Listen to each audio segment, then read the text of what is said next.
अयोध्या में जल कलश लेकर पहुंचे खुर्शीद आलम, करनाल में हुए सम्मानित। झिंझाना कस्बा निवासी खुर्शीद आलम को श्री कृष्ण कृपाधाम करनाल में गीता मनीषी संत ज्ञानानंद द्वारा शाल ओढ़ाकर सम्मानित किया गया। गीता मनीषी संत ज्ञानानंद के करनाल हरियाणा स्थित श्री कृष्ण कृपाधाम में बृहस्पतिवार शाम कार सेवकों को सम्मानित करने के लिए एक भव्य कार्यक्रम का आयोजन हुआ था। श्री राम की मंदिर निर्माण को लेकर 33 वर्ष पूर्व हुई कार सेवा में भाग लेने वाले सैकड़ों राम सेवकों को गीता मनीषी संत ने शाल ओढ़ाकर सम्मानित किया। कस्बा निवासी खुर्शीद आलम संत की प्रेरणा पर कुरुक्षेत्र के ब्रह्म सरोवर से जल का कलश लेकर बाइक से अयोध्या पहुंचे थे। उन्होंने यह जल अयोध्या संघ कार्यालय पर दिया था। इस जल को 22 जनवरी को अयोध्या में हुई श्री राम प्राण प्रतिष्ठा कार्यक्रम में शामिल किया गया। आलम ने मंच पर संबोधित करते हुए बताया कि वह 3 दिन में अपनी बाइक से कुरुक्षेत्र हरियाणा से अयोध्या पहुंचे थे, जबकि वापसी में मात्र 22 घंटे के अंदर 800 किलोमीटर का सफर अपनी बाइक से ही तय कर झिंझाना वापस आए थे। इस कार्यक्रम के कारण उन्हें भी भव्य कार्यक्रम में शाल ओढ़ाकर सम्मानित किया गया। कार्यक्रम में झिंझाना से भी वरिष्ठ पत्रकार सुलेखचंद वर्मा, प्रेमचंद वर्मा, सन्नी सैनी, हरेंद्र मलिक, विपिन शर्मा, तस्लीम आलम, विशाल शर्मा, अमित शर्मा एवं दिनेश कुमार आदि भी भव्य कार्यक्रम में मौजूद रहे। उन्हें भी गीता मनीषी संत द्वारा शाल ओढ़ाकर सम्मानित किया गया। आप देख रहे हैं झिंझाना से।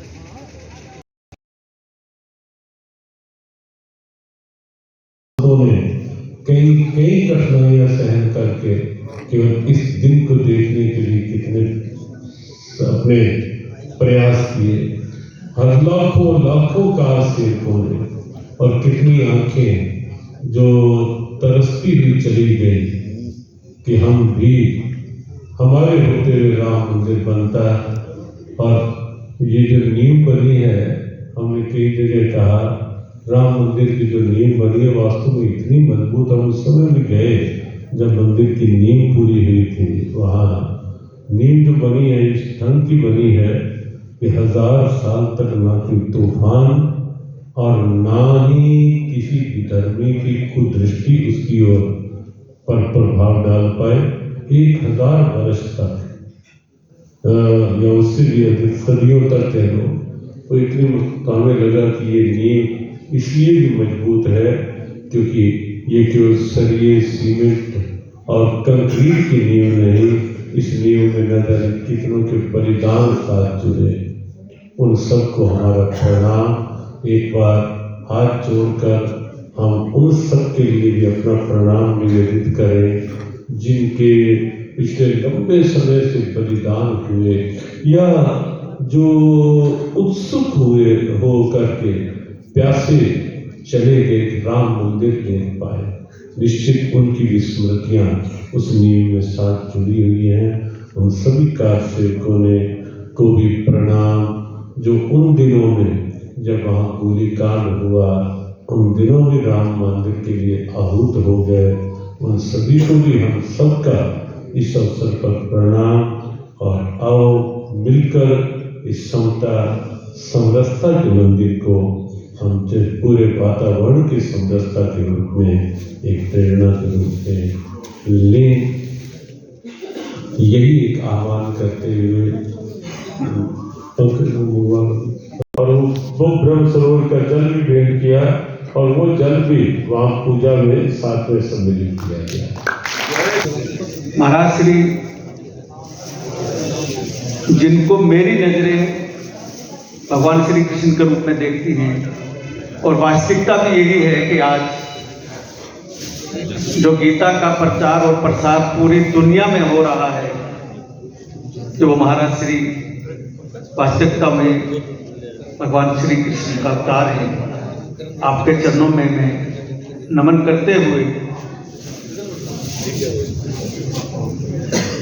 जहाँ तक ब्रह्म सरोवर से जल लेके जाने का सवाल है, महाराज श्री प्रवचन कर रहे थे जमुनानगर, मैं वहाँ से पैदल चलने की इजाज़त लेने के लिए दिया था, मगर कुछ व्यवस्थाएं ऐसी रही कि तालमेल नहीं हो पाया।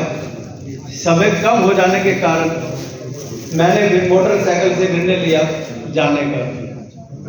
और परम सरोवर से जल लेने के बाद गीता ज्ञान संस्थानम में से विदाई लेते हुए महाराज श्री से जब मैंने एक ही प्रश्न किया था कि महाराज श्री मैं जा रहा हूं आपकी प्रेरणा आपके मार्गदर्शन में, तो महाराज श्री का जो वरदान और जो आशीर्वाद था मेरे लिए, कई जगह रात्रि में चलते हुए कई बार ठंड का मौसम था, ठंड अधिक होने के कारण, मगर मैं ये समझता रहा कि मुझे ना ठंड लगी ना डर लगा। अकेला था, किसी का कोई साथ नहीं था, मोटरसाइकिल पे था। श्री राम का पट्टा मेरी मोटरसाइकिल पे लगा हुआ था, जिसकी रक्षा भगवान श्री राम के साथ साथ कृपा महाराज श्री के उनका आशीर्वाद मेरे साथ था। और जाने में मैंने 3 दिन लगाए, वापसी आने में 22 घंटे में सिर्फ 2 जगह 5-10 मिनट का विश्राम किया।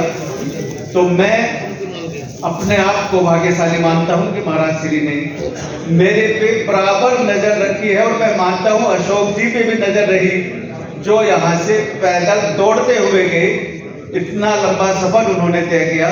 तो ये हम सब के लिए गर्व की बात है।